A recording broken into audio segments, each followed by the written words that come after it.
I'm looking in the chat here, and I want to say this is roughly 50,000 redemptions of Women Want Me, Fish Fear Me, almost all by Ark and Timaville. We have 8 total redemptions, actually, for the Women Want Me, Fish Fear Me hat, guaranteeing within the first 5 minutes of the stream that we are going to wear it for the entire day. Oh, it's a 1-game redemption. Oh, man, Arkin, you are just doing it up big, fella. Thank you for your contribution. It'll be whenever you remember to take it off. Who knows? And, you've got it in the contract. All right, we're in for the day. They actually, yesterday, redeemed it for 1 more game than necessary. And they said, Mockery, we're trusting you to keep the hat on after the games, which I absolutely did not. The camera turned off and I took it off immediately. Let me see here. It looks like I've got to change just one thing. I see my Discord overlay coming through in that top left. We don't want that. You guys don't need to see us in there. Let me go ahead and snap that off. There we go. It's just the action at this point. It's just the Heroes of the Storm in your face. And I gotta say, hopefully Fish not feeling too afraid despite the hat here on the side of Inting for Ruby as we go into Game 1. MC Academy, Inting for Ruby. 2 teams not particularly at the top of the standings at the moment. Out of the 8 teams in Masters Clash 2022, MC Academy coming in at number 6, Inting for Ruby coming in at number 8. Both teams certainly looking to move up in the standings a little bit right here, Crush. Well, getting a leg up over someone else who's close to you in the standings can be very important for points later on. Those heads-up matches, of course, having very high impact on ranking here. So even though you're near the bottom, maybe you don't feel like you can take some games off the top teams. If you can take some games off the middling and the lower teams, absolutely going to help out going into the Gauntlet later. Going into the Gauntlet, that's what it's all about. Setting up that seeding, making sure that you're in as fantastic of a position as possible. As these bans look fairly normal for the most part, but I spy this Vala ban as we see Warren U, which is how me and Cav think this person's name is said. It locks in the Regar. Crush, I will say here, this is my second time doing MC. This is your first time. If you see a name and you're not 100% sure, my general strat is ask chat if they feel generous enough to tell me how to say it. Fantastic. If not, they're getting my best guess.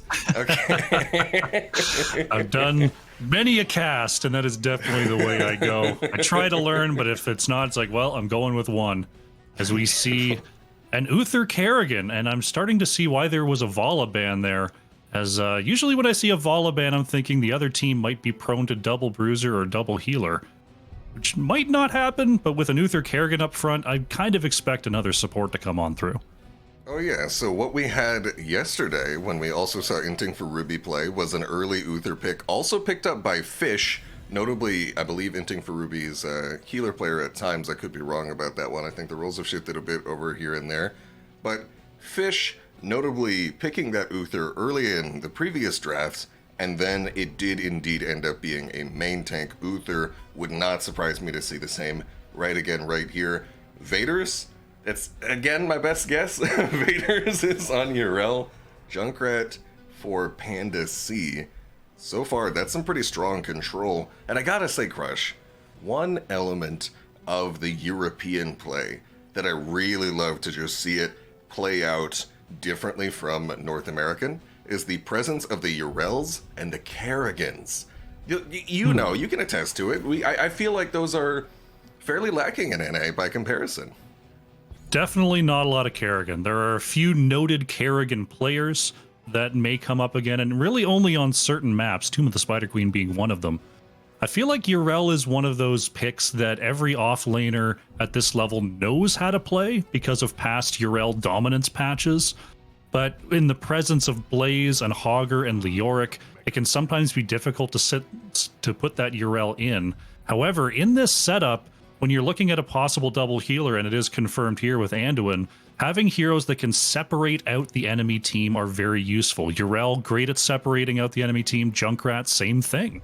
So I think that's a good fit here for Masters Clash Academy.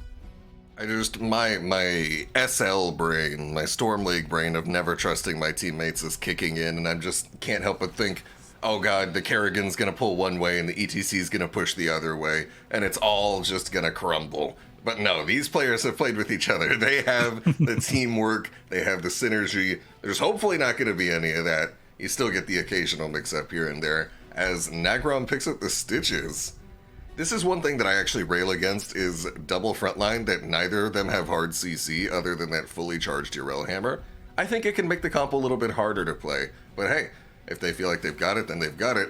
Notably though, no great single target damage follow-up or CC for Nagrom's Stitches hooks here. I think that might be a little bit difficult to pull off.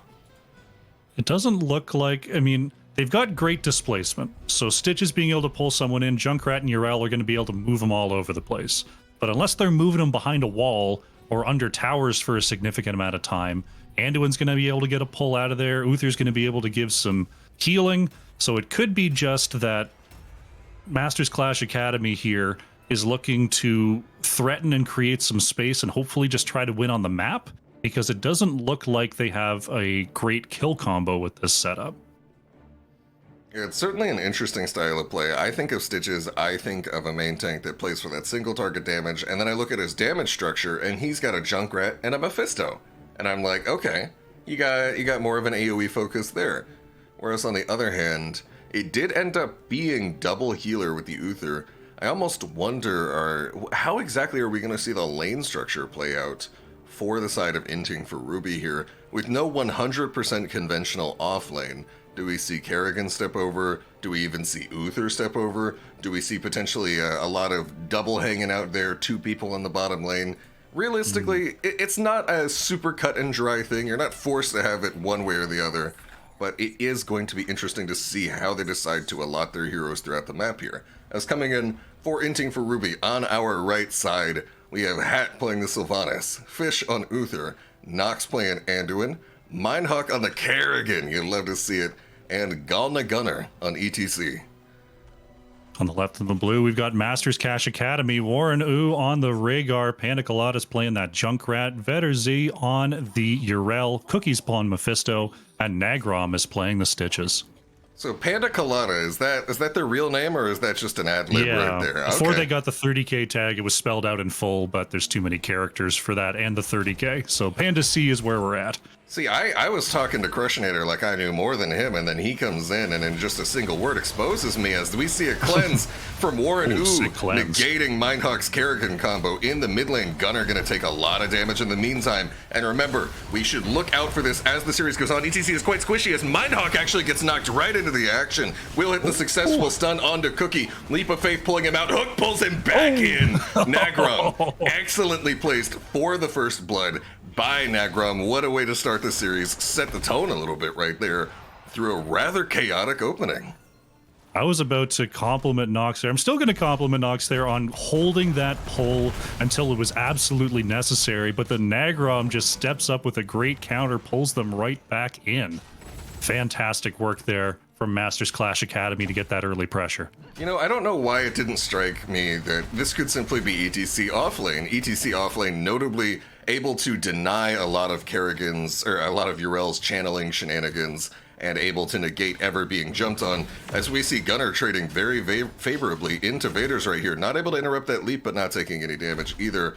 And a bit of a bruiser timing lead for Masters Clash Academy, or if you're TheKrushinator, Masters Cash Academy, which I almost think is better if they win Masters this Cash, series. we could do that. Yeah. They come in, they get the 2-0, it's Masters Cash Academy, as Fish able to just navigate right around the concussion mine, gets the timely stun onto VeterZ, forcing him to tank 2 tower shots. But already, Masters Clash Academy with some strong presence in the mid lane, yet another hook onto Mindhawk. Not going to set up too much damage though, and now Inting for Ruby able to get the clear assisted by their mid fort, and it's going to be their turn to push with bruisers. Getting a lot of damage there in the mid lane off the first bruiser. That's, you know, you think about the bruiser timing, sometimes it's a lot better to get that second one, but if the second one comes out too late and your bruiser camp hits the wall, getting that much damage early is kind of unexpected, but very cool to see from this Mephisto Junkrat setup.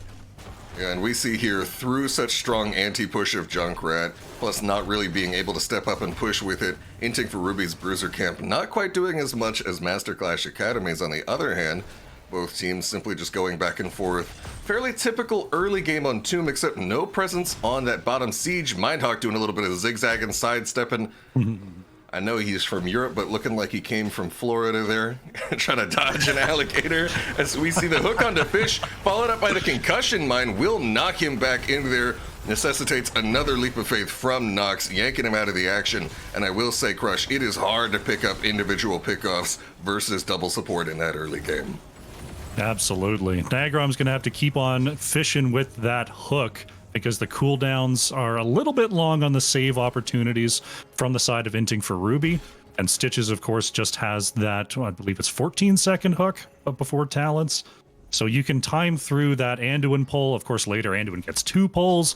I imagine we're going to see a Divine Shield come on through at some point. Then you got silences. So the save potential from Inting for Ruby only goes up as the game goes on. But it's hard to get those saves out faster than Stitches can throw hooks, especially if Nagrom starts to land them a lot here. Yeah, I was going to say, if it comes up every 14 seconds, does it land every 14 seconds? Was a similar concern that I had. Fish able to get the interrupt onto the mid lane right there. Panda C pressuring out the turn-in. And it's worth noting, MC Academy has already turned in 48 gems. They are very, very close to finishing it off. Kerrigan combo from Mindhawk not connecting onto Nagrom Stitches in the mid lane, but still doing ample damage to it. But where's Hat going? Wow, I said they didn't have follow-up. I mean, there's, you know, the damage is there from Mephisto and Junkrat. It does tend to come in waves, and especially if you've softened them up before the hook lands. But it seemed like Sylvanas just kind of got 100 to 0 there. That was really nice coordination from Masters Clash Academy. Here we see Mindhawk actually with the nice double jump forward there, but Warrenu is on the scene, able to block the combo from going off fully. And now Fish taking a lot of damage as he tries to run, will get hooked by Nagrom. And that's what you hate to have happen right before it's time to defend against these web weavers, limiting the ability of the team to step up and defend, especially Mindhawk sitting on those 43 gems. He's got to be conservative and a little bit just safe whenever he's stepping up for these defenses, not able to risk his team's economy for the future of these ultimate objectives. Now here, Top Fort getting very badly bruised by MC Academy. They will be able to finish it off in its entirety. You love to get a fort off that first objective. And what better lane than the boss lane? Such strong pressure from MC Academy here to start this out. Honestly, I think this Rhaegar pick is absolutely stymieing Inting for Ruby right now. Having that cleanse from level 1 against a comp that's supposed to excel from level 1 is doing fantastic work here. And every Kerrigan combo that looks like it's about to land, the Purge hits. And all of a sudden, the game plan for that pick or that team fight goes out the window. Panda Colada now here starting on this bottom camp. Note that he did pull the Giants back a bit to get them to clump up, allowing him to DPS it down faster. Fish and Hat arriving on. Gunner trying to scout it out, will not make it to the camp in time. And we see over here Warrenu taking decent bit of damage as they solo the Bruiser camp in the backline. Rhaegar still pretty good at taking those bruiser camps, not as good as maybe in years past, but that is still one of the big reasons why Rhaegar is considered in some compositions, having that potential that almost no other healer has. Now at this point, Inting for Ruby finding themselves in a position of holding 9 gems. They can't quite contest a turn-in down level 10 at this point. Forced to defend at level 9. If any of them get hooked, okay, cool, it does not land. Mindhawk gets concussion mined out of there. 51 gems in his hand. Still no level 10 for Inting for Ruby, and this fort is going down incredibly. I was going to say incredibly quick, but it actually backed off. There's the hammer onto Mindhawk. Will get the heal. Level 10 has been achieved for Inting for Ruby at this point. They've got their 10s, and right now Masters Clash Academy's got to be worried about getting comboed on here, because now Mindhawk is that much more of a threat with the Divine Shield online. We're going to see a turn in here from Gunner and Mindhawk on the low side. Nagrom sees the danger and is not going to go in for an interrupt there. Red Web Weaver's going to come on through, and we'll see what the siege potential is with this Kerrigan comp. And if you're inting for Ruby, you have to be breathing a pretty deep sigh of relief after managing to offload all those gems off of your tank, ETC no less, not exactly the most survivable of the tanks, and at least lightening the load a bit for Mindhawk at the same time, now able to get some of their push pressure going. However, it is not the easiest task in the world when you're facing up against the strong range damage potential of Junkrat and of Mephisto. Everybody just camping out in bot lane looking for this Yrel, it seems, but VeterZ, with a very disciplined approach, will back off, not stepping out into danger, not getting in the middle of that lane. And it looks like it's just going to be a bit of standing around as we go into an engage. Yrel does not have the ult, used it earlier on that mid engage, and now is taking a lot of damage from Sylvanas, but still has a bit of health. D-shield engage from the light bomb, D-shield Kerrigan. That's going to be 2 kills, as the follow-up onto Yrel was good. Mephisto is caught, and all of a sudden the game plan is starting to come together. Here for Inting for Ruby, the ults are pressed, they get the triple kill, and now they get the first structure for their side in this game. You know, Krushinator, you touched on it before, but I really think the essence of the story here in this early mid-game is the Kerrigan-Rehgar matchup. We saw Kerrigan attempt to combo Rehgar's teammates multiple times in the early game, not quite able to do it because of that low short cooldown cleanse. And now Mindhawk says, you know what? You can't cleanse yourself, all right? I'm gonna go on you. Mindhawk steps in on the Rehgar, gets the addition of the Divine Shield, preventing any peel, also allowing them to stay under that fort for even longer, and it shows. There's the Purge on the Kerrigan combo, but Nagrom is body blocked, forced to take an alternate route through the side, will be able to make it back into their team. Mindhawk jump on the wall right there, and surprisingly no casualties in what looked like a trap. Stitches for a moment. Mindhawk getting aggressed on by the members of MCA. Gunnar is here too. Yrel on the flank, knocks Gunnar in, and here is Mindhawk on the flank. Gunnar gets caught there, but there is the pull from Anduin. Hat is going to be pulled back in, but has the Haunting Wave to escape. Light Bomb tries to connect, but does not get any stuns, and therefore does not get any shields. And we are going to see Kerrigan fall. Fish is trying to guide everyone to the top side to allow the rest of the team to escape. There is the full chase, though, and Uther will go down. Very nice double kill there from Masters Clash Academy. Oh, Hat! And that was the Haunting Wave. Hat doesn't have Haunting Wave. Haunting Wave canceled there, and now the chase will conclude in a 3rd kill. Wow, Nagrom showing why there's such a threat with Stitches on this map. Okay, Nagrom just able to come in and land everything that they want, and now Gunnar duking it out with VeterZ here on this bottom point, but he has to know he's going to get rotated on by the members of MCA soon enough. Here's Nagrom on the scene, not quite in hook range, despite having the fishing hook, decides against going for it. Gunnar rotating over to their team, still equal talent tiers here for Inting for Ruby as they defend. Hold on. Hook possibility. What's going Gunner's on here? Thinking about it. I think Nagrom may have been waiting for Gorge, or no, he's actually Bile. If we take a he's look right Bile there, this game. I've become so used to in the Stitches meta in my life personally, just imagining that Bile doesn't exist, because that's functionally identical to what the situation is like in my games, as we see Endurance of Hatred from Cookie failing to connect onto any members of Inting for Ruby here. Gunnar now using that crowd surfer, hopping over the wall into his own base. The push in the mid continues. Wall is going to go down. Gunnar still waiting for a flank on the top side as Nagrom thinking about throwing out another hook here. There's a big flank from Mindhawk, and we're going to see Inting for Ruby go on in. Double jump into the back line. No stuns off the combo. Stitches with the Bile is holding everyone else back. Mindhawk finally gets the D-shield as Fish moves forward, but it's only going to be to retreat.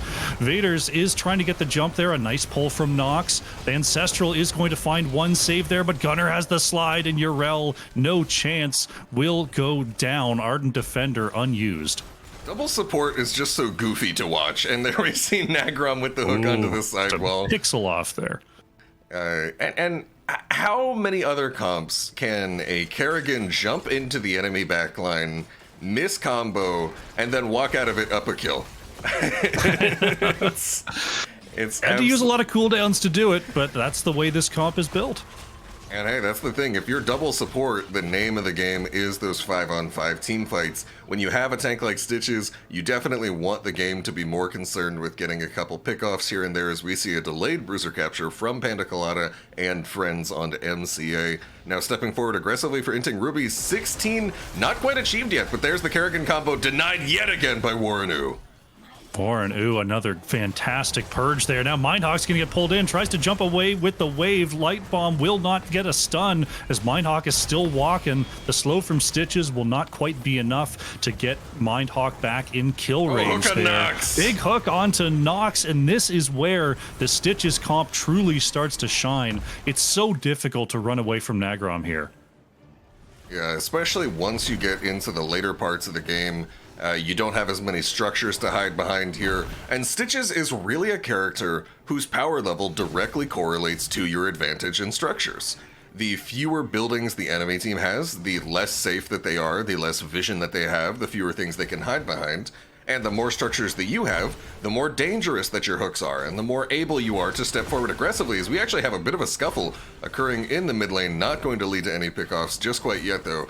And now Anduin just about to respawn, both teams equal talent tiers here as we approach the late game. Evil 6, even on 16-17, neither team can turn in just yet, so it's a game of vision, it's a game of map control here. We see Masters Clash Academy taking the bottom side camp here in the meantime, going to try to create some pressure onto that already damaged bottom keep. And Nagrom wants to make sure that these waves are clear, but now is engaged on Mindhawk going right after Warren. Mindhawk wants the combo onto Warren. He's tired of everybody else cleansing it out. And now there it is. Combo from Kerrigan will not land. Moving forward, Inting for Ruby. Looked for what they could get there, but only the Sylvanas ult used. At the moment, they have 4 ults to 3. They could re-engage and look for another 5-on-5 here. Might be too far. Ooh, VeterZ aggressing onto Mindhawk will get the knock, and that's actually Riptire interrupted by Gunner, I believe. Kerrigan combo does land on a cookie, followed up by the instant power slide, and this is what Inting for Ruby has been looking for. Chastise does hit Yrel. Ardent Defender no longer available. Gunner looking for the slide onto mid. Vader will get chased down. And that is a double kill for Inting Ruby, who are conveniently directly next to the boss at this point in the game. This is exactly what they're going to want to do. They're taking it out, and they know there's no chance for MCA to contest, but hold on a minute. What's going on here in the bottom lane as we see Gunner now looking to clear this out, not wanting to give up a keep this early in the game and open up that constant passive side pressure and win condition for MCA. Gunner's going to go ahead and play the split push here. Offlane ETC notably, but with Mosh Pit due to being on such a small map as Tomb, rather than what you may conventionally see, the typical stage dive for more of an offlaner, lone wolf split pushing ETC. The stage dive, while very, very cool, likely not the play here for that reason, and for the reason that this combo from the side of Inting for Ruby is generally going to be killing whoever's at the front, rather than diving on into the back. Nonetheless, we've seen Mindhawk, actually gets pulled in there, but oh no, is repositioned backwards, but still had the save from Nox. But yeah, I mean, Mindhawk, Kerrigan traditionally just going to combo the front line, but it's been going with sort of a triple leap combo the back line setup, so maybe stage dive wouldn't have been that bad. As we see now here, Inting for Ruby getting a bit of mid-clear, as they have a web weaver following up on that boss in the top lane, going to continue to get some of that top siege, opening up the potential for some win cons later in the game. But at the moment, they're content to push mid as Mindhawk hooked directly through a trap. Mindhawk gonna have to be saved there. We do have the double pulse from Anduin, so that is our second one coming on through. That's another big save spike here for Inting for Ruby. Nagrom can keep hitting these hooks at a high percentage rate, but the save potential of Anduin has just gone up tremendously here. Yeah, once you get that Glyph of Stormwind and you're able to just keep hooking and hooking and hooking over and over and over again, it becomes so much more difficult to ever really try to get kills. Players of Inting for Ruby able to hide behind a minion wave right there, as 20 is just around the corner. They will be equal talent tiers, and but a brief moment, there it is, off of the passive experience. Oh, hook again! Oh, another one, but the D shield and another pull is going to be used there to make sure Mindhawk is totally safe. Gunner on the low side, thinking about a re-engage. Nagrom wants another hook. Nice little juke there from Mindhawk, as that tickled the toes again there. Getting close to a turn-in, but still not quite there for Masters Clash Academy. They need a couple more waves to be able to threaten more lane pressure. And every time I say this, someone in the Twitch chat always has their mind blown. If a team has enough gems for turn-in, that little gem graphic will glow in the bottom right of your screen. This is a thing both in casting and in your regular games as well. Simply just look, if the gem is not glowing, there it is right there. They just hit the threshold for blue side, so you can see it has now got a bit of luster to it, meaning that they have reached the threshold if they deposit every last one of those gems. Meanwhile, Inting for Ruby on the other side will take those bottom giants, now moving over to mid, looking to get bruiser advantage. Gunner gonna step up there once again, just threatening with that. Hook does not land. The hook doesn't land there. Gunner, I can't remember the name of the talent. It's the one where you slide over the wall, but that one is Mindhawk is gonna find an engage onto VeterZ, but it is a Urel. We're all gonna be just fine there. There's a hook. Mindhawk is going to blink out of trouble there using that level 20 bolt.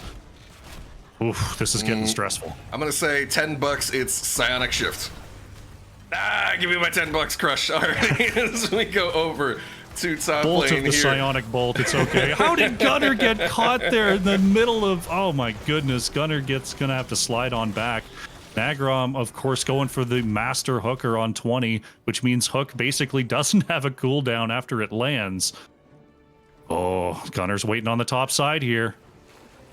Now, Nagrom actually getting aggressed onto by Mindhawk, who's stepping forward. Hook does not land onto anybody. Combo onto Warren Ooh, followed up by the Divine Shield. Mosh Pit doesn't hit anyone. The double Ancestral Healing able to keep Warren afloat through so much pressure. Fish will be the first to go down, but if he had to pick anybody, it's gotta be Uther. VeterZ now going in with that Ardent Defender will be okay. Kerrigan combo does not land as he jumps on out of there.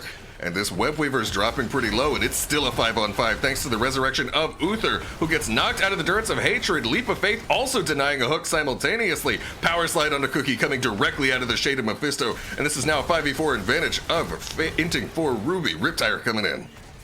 Riptire going to try to dissuade Mindhawk from further engaging there. Hook does not land onto Gunner, as we see Masters Clash Academy forced to back off a little bit here. They've still got really good pressure on the map. Bottom lane keep is now down, but they've got to wait for the Mephisto to come back, as that's a significant portion of their killing power with this comp. They're still going to go for it here. Mindhawk pushed in there.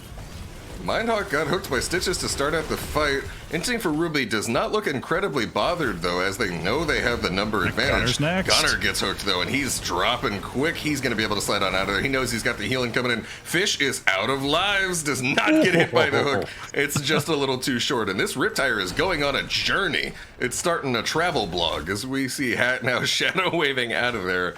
And Inting for Rubies has enough gems for turn-in, but not able to capitalize on their short-term advantage from getting that Mephisto kill just quite yet, and they're looking to team up on this bottom turn-in.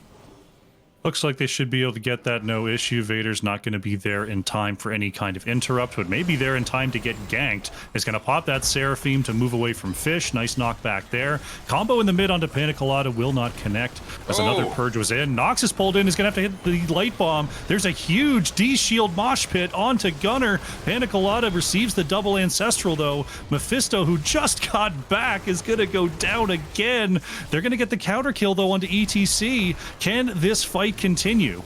2 for 1 in favor of MCA. Stun combo goes out onto Nagrom, who is dropping a little low, but it's actually VeterZ who's going to go down next, evening up this kill count 2 for 2 between these two teams. However, wait a second, that's an aggressive Psionic Shift forward onto Nagrom, followed up by the Hammer of Justice, actually going to get to take him out, but it does cost Mindhawk his life. Riptire, a bit of a parting gift. Nice dodge from Hat right there to avoid the damage. You love to see it. And it's now 3 for 3 between these two teams. Warren Ooh and Panda Colada, the only defenders against this Web Weavers. Unfortunately for Inting for Ruby, their bottom Web Weaver very far back on the map. Top Web Weaver now approaching this quite low HP keep. It's going to be defended by Panda C and Warren Ooh, who I believe will be able to save this keep here. Actually, hold on. No. Will the wave get off? No. It does, and that secures the keep. Junkrat, Rhaegar, pretty good defenders, but the keep was already pretty heavily damaged. So now a lane has opened up for both teams, and these fights mean so much more now that there's a direct path to the core. It's just the execution for MCA in this later game, when you don't have the structures giving you the free advantage, when you have to go against Anduin with 2 pulls through all this scaling, even if you kill the Uther, he's not really dead. It's just getting harder and harder, it feels like, for them to win through these team fights, but anything can happen. I will never count out a Stitches player. I've seen enough JPO. As we now move in here on Tomb of the Spider Queen, both teams yet again doing this bruiser dance. Hook not going to connect onto Hat, and a bit of a fight starting to form right here. Just testing the waters there. Mephisto feeling safe to go in and pepper in a little bit of damage, but now the wave is advancing, and Masters Clash Academy want to try to get this down so they don't have to fight in the spell shield. Nagrom going to keep on fishing there with those hooks. Top boss is available, and it looks like Inting for Ruby. Will they start it? Will they bait it? Looks like they are going to start to hit it here. Might be forcing an engagement on their terms. And we see this Mephisto all the way in bot lane. Cookie going to take a while to approach the scene, as MC Academy seems content to just get a few hits on Gunner, who continues to zone for his team on the boss. Inting for Ruby now actually getting off it, and that was a 3-man mosh that got instantly interrupted by Urel. That Seraphim, so huge. Riptire on the scene. Divine Shield did go out onto Kerrigan. It is down. Durance of Hatred not connecting. Neither is the hook, as VeterZ now starting to get aggressed on. Ancestral Healing. Wait, Kerrigan combo onto Cookie. Cookie, you're so squishy! And there it is. Mindhawk moving forward now, running down Warren Ooh, but that Ghost Wolf able to buy him some time. Junkrat Trap stalling out Mindhawk for just a moment, but yet another Kerrigan combo. Mindhawk just needed about 20 minutes to learn how to hit it, and now Inting for Ruby is looking great. Oh, okay. Oh. And with a fresh double kill, Inting for Ruby now able to play for boss for the 3rd time this game, looking for their 2nd capture. And we see MCA. Do we have a core race, maybe? MCA aware that they're not able to stop this boss. They know exactly what Inting for Ruby is doing, trying to get out this mid keep, maybe force a bit of a return, as we do in fact see Gunner coming here, but I question Gunner's ability to defend this on his own without dying. Gunner, we'll see. I mean, Junkrat is starting to pepper in the damage here. Nagrom might throw out another hook. There it is. Gunner will be pulled in, but has the slide on out. Midkeep is down. Now Mindhawk is coming on in to deny a further engage. Psionic Shift engage does not get it, but now Panda Colada is going to have to try to fly on out of there. Rhaegar in trouble as well, being slowed on the escape, but has that movement speed. Unstoppable onto Kerrigan, who keeps on ravaging. There's the next combo. D-Shield is confirmed as well, and Warren Ooh is run down as the top boss is moving on to the core. And if you're Inting for Ruby, this is the exact position you want to find yourself in. Team now able to form up on this enemy core with a very healthy boss backing you up. Nox taking some damage from that Riptire, but this is looking great for their chances. This boss is just doing too much. Panda Colada knocked in, taken out by Kerrigan. You love to see it. Inting for Ruby going up 1-0. Great game there, flexing that ult power spike was Inting for Ruby. A great set of hooks at the end there by Nagrom, but unfortunately hard to get through all the saves and the healing from Inting for Ruby's comp, and they go down in this game number 1. Great effort, though. Yeah, you can look absolutely stellar in the early game, but once you let a team scale to those equal talent tiers and hit those massive late game power spikes, it just takes a couple fights going wrong. And Mindhawk able to find the critical picks that they needed in order to pick up that game 1 victory. Let's go ahead and take a look at that post-game lobby screen right here. We can see our stats available for us. Every single member in this game dying at least one time, which a lot of times can be fairly the norm in a game as even as this one in nearly every way. Going very late game, similar kill counts, similar structure situations for the majority of the game. This may be one of the more evenly matched matches we've seen here, and I can't help but notice the triple bolt over here from the side of Inting for Ruby. I can't remember last time I've seen that. I mean, just having 3 heroes on your team that all have bolt is already pretty unlikely, but I like the tech into this setup. It's a repositioning style comp here from Masters Clash Academy. So if you can stymie that at all just by unexpectedly moving, you've got Anduin who can unexpectedly move people, and now 3 other people who can unexpectedly move themselves. That's a big bit of tech there from Inting for Ruby, and I think it's a pretty cool way to go about it. Yeah, I mean, just the ability, I love that you pointed that out. It's very chess-like with their ability to get out of danger as necessary on the side of Inting for Ruby. It's, oh, you hooked our stitches? He's got Crowd Surfer, so he can queue out, and then it's immediately back up again thanks to that cooldown reduction. You hooked anybody on the team? They're getting hooked out. They're getting pulled out by their own Anduin, the friendly hook, if you will. It's like watching a League of Legends game, that last one, with all the flashes I saw being used all over the place. To remind our viewers of the format of how these games works, that's a huge raid from Dino. That's a huge raid from Dino. Dino, thank you for the 113 as we commentate Masters Clash here today. We just finished game number 1. We have 7 more games on our plate today. And at the moment, Inting for Ruby is 1-0 versus MC Academy. Again, for those of you who are unfamiliar with the structure of how this tournament works, in the current stage, we are in group stages, teams looking to secure points, secure standings for playoffs, and every series at this point is a best of 2. So there are always 2 games played every time, regardless of how they go, and if you as a team manage to win both of those games, you will collect 3 points. If the teams tie, then each team will get 1 point. That is the structure here. So at this point, if you're MC Academy, after such an evenly matched game number 1, you're looking to even the series up, secure yourself a point, and prevent the other side, Inting for Ruby, from picking up their 3 right here. It's a pretty cool format that makes sure that every game is important for both teams. So I like that. And it's also just for scheduling purposes, really kind of a nice thing for admin and for casters and stuff like that. Oh yeah, the fact that everyone from the players to the viewers to the production staff know from the very start how many games are going to be played. We can all come in and say, hey, on Sunday, there's going to be 8 games of MC. I absolutely greatly, heavily appreciate that aspect of it. It just makes everything a little bit easier. As we go in here to game number 2, Infernal Shrines this time. Another very wave clear centric map after we saw Tomb of the Spider Queen picked in game number 1. It's a little bit different here in that, you know, a double soaker is likely on the table where it's not as necessary on Tomb of the Spider Queen, though I do expect that to... I don't expect it to be, you know, an ETC off lane sort of setup once again. It's probably going to be more of your standard, your hoggers, your blazes, people who can go and handle 2 lanes while the objective's going. But we'll see what these teams want to cook up here. Oh, anytime I see Shrines, I'm just thinking of Hogger, Blaze, Dahaka. And there's Hogger, Blaze already banned. Wouldn't surprise me to see a Dahaka. Those 3 offlaners, in addition to just being kind of at the peak of the offlane meta in terms of relevant power level, all have particularly strong kits for this exact map right here. They've got the AoE damage. Dahaka able to punish you with the split push, with the early invades. And there's an early Tychus from Hat.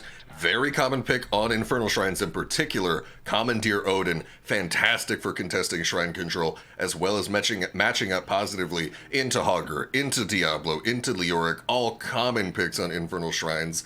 Fairly standard stuff here to start us out. Yep, no one's breaking the mold just yet, but we'll see what Masters Clash Academy wants to bring in for our next 2 picks. We've been seeing an awful lot of solo ranged backlines from the matches that I've been casting. We're going to see Johanna Hanzo here.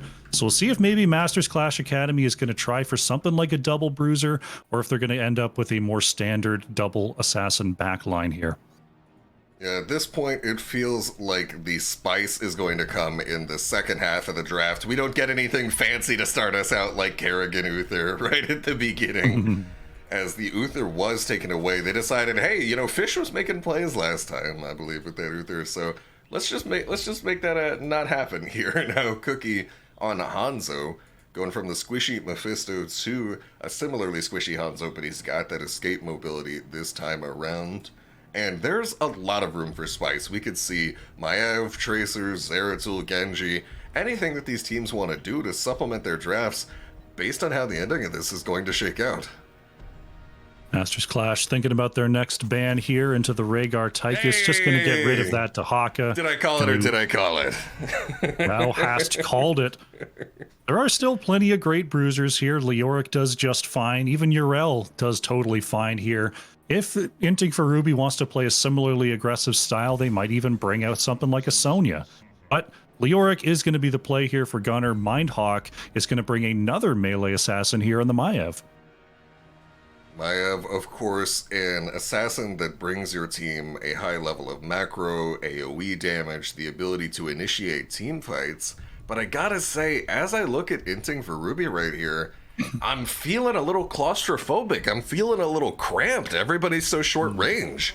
You actually have 3 melee characters and a Tychus. And I know that Tychus gets Odin and he's going to be able to split up a bit more on the objective and Rhaegar's going to position back, but it's still going to require some care and attention on the side of Inting for Ruby. Meanwhile, on the other hand, the exact opposite of melee, we see a Chromie picked up.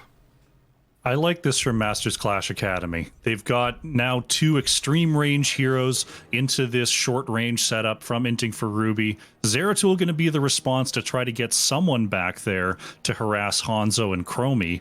And Anduin not the best at dissuading a Zeratul engage, so Gunnar should feel pretty safe to go back there. However, it's going to be not until later in the game until Zeratul can really start to solo those heroes. So we'll see if Inting for Ruby can hang on until then, because I feel like the zoning setup and the teamfight setup is superior here from Masters Clash Academy.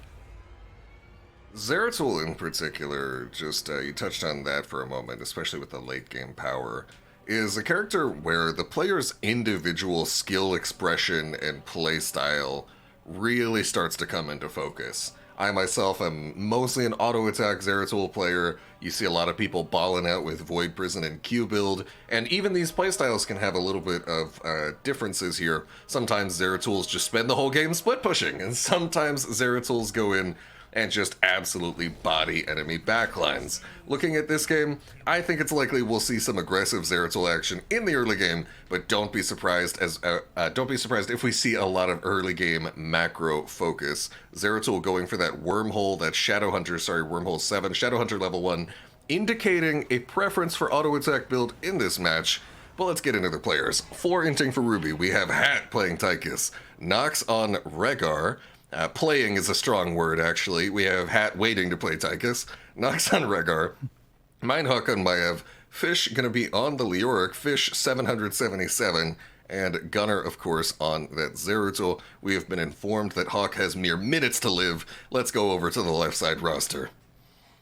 On the left in the blues, also waiting to play the game is Masters Clash Academy. Nagrom is going to be bringing you the Johanna, Warren Ooh on the Anduin, VeterZ on the Hogger, Panda Colada is playing Chromie, and Cookie is on the Hanzo.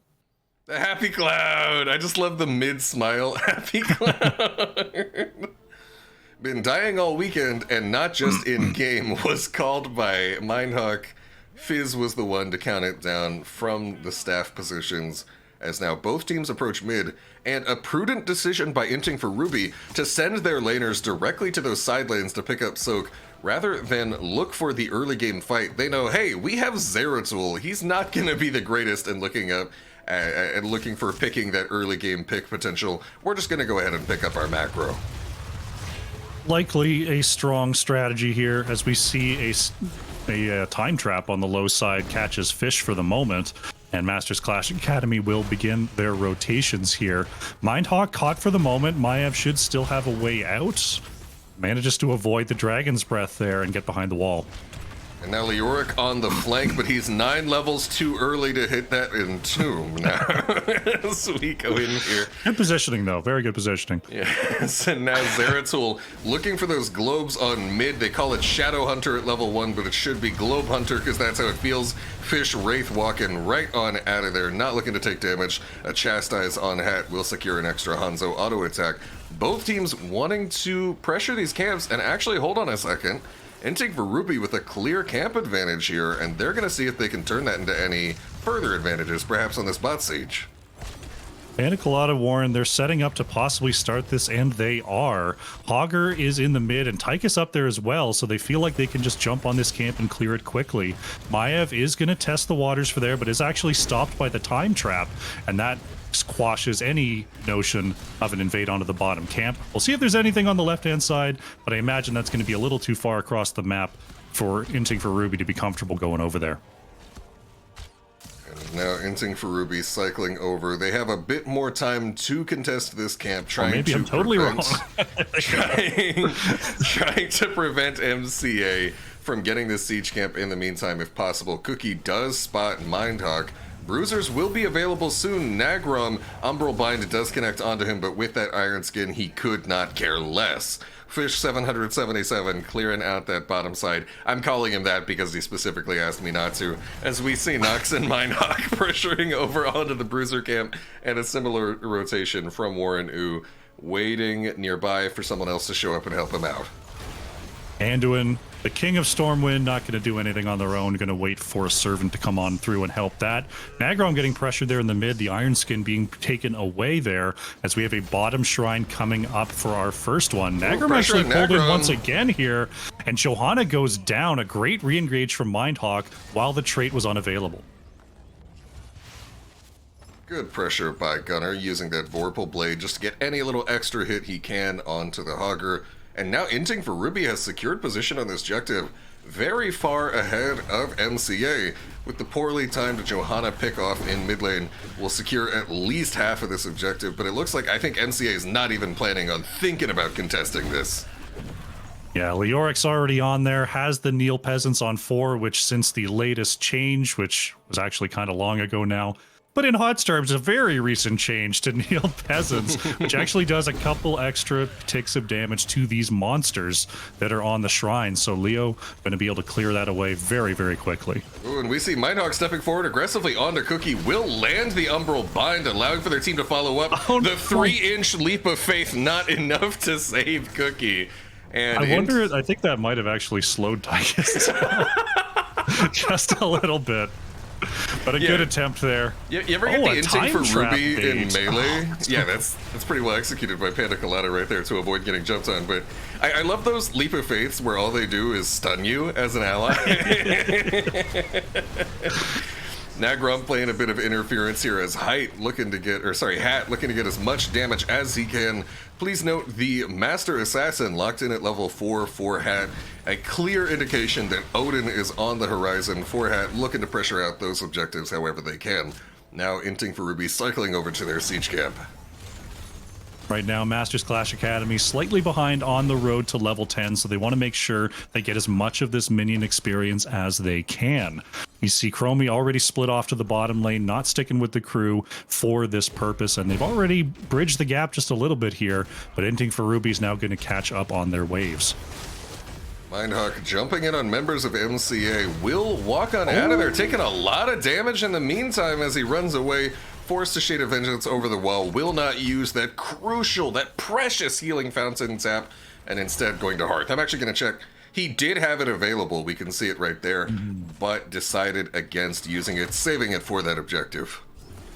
Could have done the classic quick match, which is the tap and Hearth, but held back and just Hearthed out. The tap and Hearth, which saves you about a second of standing in base, waiting for your health and mana to go. It's completely worth it. I hate that so much. I see it all the time. It's just, you're not thinking about it. You're just like, I'm low health. I hit the thing that gives me the health. It's like, oh, wait, I could, oh, geez. And now you're sunk cost. And it's like, well, okay. Yep. I guess I'm out here. It's like when you're hearthing because you need mana and then the healer heals you. And it's like, dude, you're just wasting mana. Like, go away. Whenever I see that, I always assume the healer's like, no, please don't go. I want you here. Have a heal instead. Let me pad my healing stat real quick, Chief.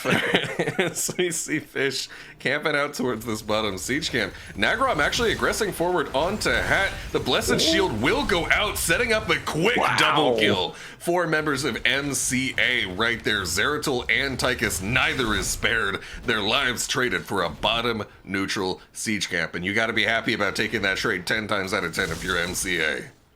Absolutely. The time trap setup, or the time The loop umbral setup binds, there from the Panic triple Colada. umbral binds. Mindhawk wants an engage. There's the Bloodlust going to be popped. And Untomb as well, as Mindhawk trying to get the containment disc does not land. A quick stun there from Cookie is going to allow Warren Ud and Panic Colada to back up. And now it's Mindhawk in trouble. Maiev is going to fall. And all of a Fish. sudden... Oh, jeez. Oh, jeez. Okay. Oh, Fish wait a is fine. second. All right, okay. I thought this was more of a dive at first based on the mini-map, but no, Vader's going to be okay. As Gunnar actually still pressures him out, but the Singularity Spike will not connect here. The members of Inting for Ruby securing a timely bruiser camp just before the objective, which unfortunately is just a little bit too late to spawn for the members of MCA, not able to do the same for themselves here. And we're going to see the first post-10 Infernal Shrines of our game here. Expect some Odins, expect some big casts. Infernal Spin does... Infinite Spin does not come out for Hogger right there as Mindhawk steps forward. Going to be caught by the time trap once again. Light Bomb engage is going to get the stun onto Maiev. Warden's Leap came out too quick, and Maiev is going to go down. Fish catching everybody with the Entomb, but look at the counter damage coming on out here. Fish manages to move on out. Gunner blinks away. Nox not going to be so lucky. Rhaegar is next to fall. Leo trying to march it on out of there, but Hogger has the spin to chase. It's a triple kill for Masters Clash Academy, and they're looking to wrap up this Arcane Punisher. Masters Clash Academy just getting absolutely everything they wanted in this fight, and now Inting for Ruby backing off, just looking to get some clear out there. Fish trying to shorten their respawn however they can. And also Nagrom getting some good pressure in this top lane. If we don't see an Inting for Ruby's rotation, then that's going to take some good damage. Nagrom rotating over toward their team, looking to pick up fort number 1 of this game. Punisher taking a little bit of damage there, but the wall already heavily damaged, so this should be fort going down here. Nox and Fish are looking for a way in on the edge, but the Punisher still very, very healthy and creating those no-go zones with the Arcane. There is an engage onto Maiev. Leoric going to go down as well, and Rhaegar is popped here and gone a second later. Dragon Arrow is actually going to hit there. Tell me you don't get that kill. No! Tychus goes down inside the gate. What coordination from Masters Clash Academy. I saw that arrow and I was like, oh, Tychus got arrowed under gate. He's too far. He's going to be okay. But no, the shockwave follow-up, the Dragon's Breath, the range at which they're able to get these kills as Fish now able to Wraith walk out of there just with the perfect timing to dodge the Chastise, getting pressured out by Cookie. And this is going to not be keep just quite yet. Zeratul's now on the scene, pressuring out onto Warren Ooh. Oh but my Mindhawk gets deleted again! And there goes gonna Gunner. Fall. Unbelievable, just these skill shots from Hanzo and Chromie cannot miss. The time loop is going to bring Fish back, and it feels like we're here again with yet another triple kill, a 3-level advantage, a talent tier advantage. Cookie gonna fire a shot, like, you can't go core, come on now, back on out of there. And in just mere minutes, all of a sudden MCA just flipped a switch and went from down 0 kills to 2 to 13 kills to 2. The way we would say that in a basketball style term is that's a 13-0 kill run right there. Absolutely crazy stuff from MCA, who all of a sudden just look completely different in the mid game. I mean, just the time loop from Chromie is doing serious work there. Not even just, bringing someone back, but giving Chromie that cooldown reduction to be able to fire multiple rounds of that Dragon's Breath and sending out all of those Sandblasts is a big spike in power in these engages. And Cookie has been hitting a lot of big shots here with those scatters that are helping to secure these kills. Cookie notably full Q build, looking to secure just very far back, very safe position as the containment disc lands onto Hogger, who's able to get the spin, will be okay, actually spins right back on into the action. And there's the Dragon Arrow, the Light Bomb, it's all a huge temporal loop, gonna pick up yet another kill, and these kills just coming in triples over and over and over again. Nothing but triples, no home runs, no doubles, we only hit triples here. 17-14, a triple level lead. They're about to have, oh no, they're going up 4 structures. Dang it, they should have left that one up. They would have been up 3 structures. MCA looking like the Golden State Warriors, the way they're just raining in these triples as we see a rotation onto top lane farm onto Gunner right here on the Zeratul. Will be able to dodge out, but Where's can the he loop? get out? He 10 still seconds. has Might of the Nerazine, but no! Not even able to cast it thanks to a well-timed Blessed Shield from Nagrom. Gonna pick up yet another kill, and the stagger is eternal at this point, just like the spins now coming out here. Zeratul's still down. Inting for Ruby at this point just wants to take an equal talent tier fight once they can get to 16, but they're not going to be able to contest this objective. At this point, they gotta be feeling like they just need to make some kind of play to get themselves back in here. Finally, a moment to take a breath here for Inting for Ruby. They've got to take care of their lanes. They got to hopefully find their 16s, but our next shrine is already activated, and they may not have an opportunity to come up here and contest for it. They may just have to sit back and eat the defense.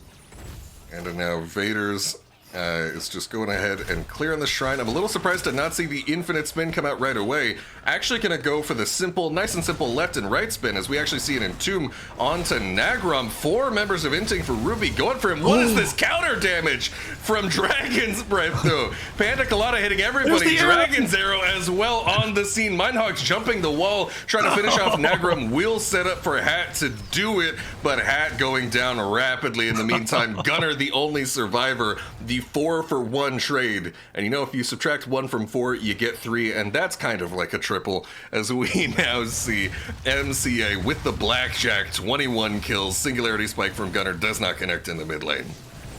We've got Chromie chasing down Zeratul here because that's the universe we live in now. Goes into the stasis. Gunner trying to get out of there, but will fall. Hogger just going to try to finish up that objective. We've already got a Shaman Camp pushing onto the top keep, and this is just an absolute rollover. Warren Ooh and Cookie Panda, everybody softening up this keep before the presence of their Punisher. Entomb does not land onto Panda, looking to maybe use it as a wall, but gets pulled entirely over it. There's everything coming out. The grenade finishing him off. Cookie gonna die to melting point as well. That's a double kill for Tychus. This is exactly what Inting for Ruby's needed. That's another grenade kill, thanks to some lovely Titan grenade value, getting that cooldown reduction, getting that percent damage, and all of a sudden, what looked like it was about to be game over actually puts Inting for Ruby back into it out of nowhere. I have no idea how Masters Clash Academy just let that happen, but they lose 4, and Gunner? now their huge lead here. Oh, the beast down! Don't do it to him, Nagrom! No! I'm speechless. How do you let that happen? Oh no, disaster. I mean, I'm not sure what else that Inting for Ruby could have done at this point. Their lanes are so pushed in here, so it's not like they're rushing for a structure. You know, things... That's gotta feel bad. It's a bit of a game of throws at this point, and things are looking rough as it goes on, much like the real Game of Thrones, as we move in here with Nagrom and VeterZ taking out the siege camp on the left side, and Inting for Ruby can definitely hit level 20 before this next objective. At this point, just need to clear out all their lanes, get back in base, not even clear them necessarily, just get away from MCA while they wait to scale it back up to their Storm talent tier.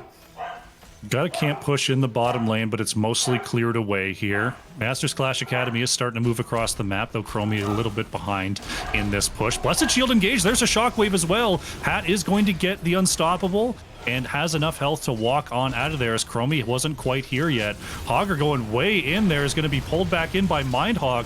VeterZ in trouble, but they get the counter kill onto Tychus just before that level 20 could land. So 1-for-1 here. Containment Disc is on to the Hanzo, and this fight is going to continue. And now the fight rages on, still a 1-for-1 between these two teams. The Burning Despair from Fish, enabling him to do so much damage and get so much armor as he steps on forward. Panda C gets pulled right into the arms of Zeratul. Nagrom dropping very low. Nox trying to get whatever he can on a Cookie without dropping. Cookie goes down. Nox is okay, and all of a sudden, Inting for Ruby has just taken a 3-for-1 post-level 20 after getting absolutely bloodied for the first 19 levels of the game. What a turnaround. They're finally able to get up onto a structure here. They've still got to win a handful more fights in order to open up a win condition. but this is absolutely going to help here, especially opening up this bottom lane where our next objective is due to come on through. But right now, I don't know if it's hubris, I don't know if it's level 20s, but Masters Clash Academy, they're starting to come apart at the seams here. I think a little bit of a breather, a little bit of a reset is in order. I will say some of these level 20 power spikes are particularly strong. Burning Despair for Leoric, Big Red Button for Tychus, the ability for Zeratul to Vorpal in every 2 seconds as Gunnar. I feel like I've seen this movie before. Entomb fails to land onto Panda. Gunnar just dropping a few times here in the late game. A very poor time to do so indeed, leading into this objective, which may very well be the final objective of the match. Containment disc from Minehawk does not land. That's a pretty big deal here, but we've seen some odd number kills so far, so don't count Inting for Rubies out of it just yet. Leoric is in the mix. Dragon Arrow will whiff there as Fish hit the Unstoppable to try to move on back. VeterZ is into the backline with the Shockwave, but here's the Bloodlust turnaround. Still, Fish is going to go down. VeterZ receives the big shield there from Johanna as they continue to pressure on forward.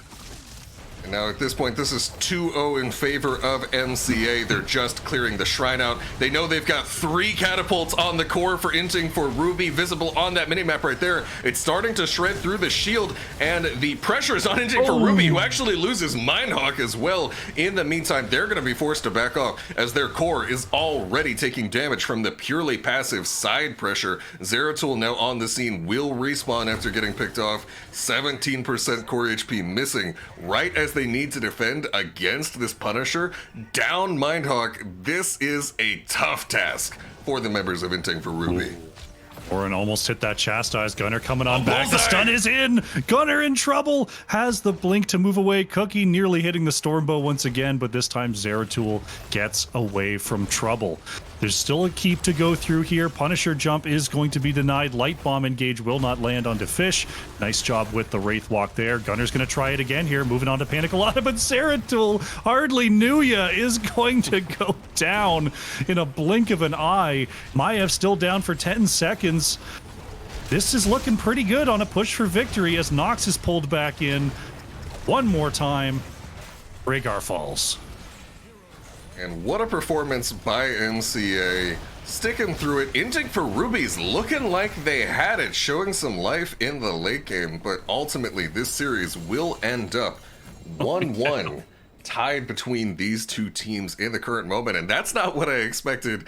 I couldn't call what was going to happen next at just about any stage in that game. Just absolutely crazy stuff. I've never seen a team get so many pick-off kills onto a Zeratul. I like just the aim and the timing from Chromie and Hanzo every time Gunnar tried to go in was crazy. And I must point out particularly the Blessed Shield from Nagrom on that Johanna, a critical element of several of those crucial Zeratul late-game pickoffs right there. If that was a falling sword, Zeratul just feasts on the backline of MCA, completely unpunished. So a shrewd pick right there from Nagrom, strong recognition, as well as I must point out, we actually do see a Blinded by the Light picked up for Johanna at that level 20. I can't help but wonder if that's to assist in the protection of their teammates from the Maiev, from the Zeratul, from that pressure onto their backline.